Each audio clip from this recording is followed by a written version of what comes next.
Il est désormais indispensable pour tous les États de se doter d'une cybersécurité solide, capable de contrer toute forme de menace liée à l'usage d'Internet. Ces attaques, bien qu'invisibles, sont pourtant bien réelles et n'épargnent personne. Particuliers, infrastructures, administrations, systèmes traditionnels de défense, voire même processus électoraux. Pour y faire face, l'Union internationale des télécommunications, le Centre africain de recherche en intelligence artificielle, Interpol et le ministère congolais de l'économie numérique réunissent, du 1er au 4 juillet à Kintélé, les plus grands experts à l'occasion du Cyberdrill régional d'Afrique centrale édition 2025. Pour le Premier ministre Anatole Collinette Makosso, ces assises de Brazzaville doivent être un véritable levier pour renforcer la coordination en matière de prévention, de gestion et de résolution des incidents, tant les enjeux de la cybersécurité s'avèrent cruciaux. Le présent séminaire est donc l'occasion offerte de renforcer les capacités de nos institutions, de mutualiser les compétences au niveau régional et de préparer nos pays à faire face ensemble aux cybermenaces transfrontalières. La présence de toutes les délégations étrangères venues du continent et d'ailleurs traduit notre engagement collectif en faveur d'une cybersécurité forte, inclusive et fondée sur la coopération.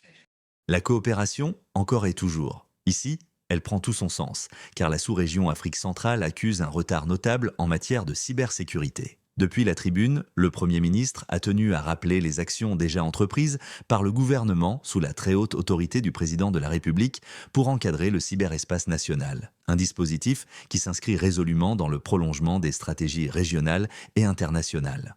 Ayant très vite pris la mesure de la menace cybernétique, le Congo s'est doté d'un cadre législatif et réglementaire pertinent qui repose, entre autres, sur la loi 30-2019 du 10 octobre 2019 portant création de l'Agence nationale de sécurité des systèmes d'information ANSSI.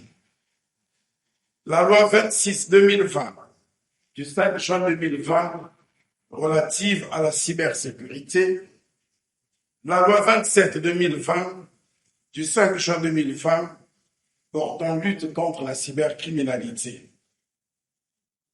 Il a en outre procédé à la ratification par la loi 43-2020 du 20 août 2020 de la Convention de l'Union africaine sur la cybersécurité et la protection des données à caractère personnel. Ce cyberdrill régional d'Afrique centrale sera rythmé par des exercices pratiques autour de scénarios d'attaque et de compromission simulés, ainsi que des mises en situation visant la gestion des crises cyber. Des tests grandeur nature, des chaînes de commandement et des dispositifs de coordination seront également menés. Les travaux, ouverts par le Premier ministre, traiteront par ailleurs du terrorisme numérique, de la criminalité transfrontalière et transnationale, de la lutte contre la désinformation à grande échelle, mais aussi du renforcement de la diplomatie numérique et des coopérations transfrontalières.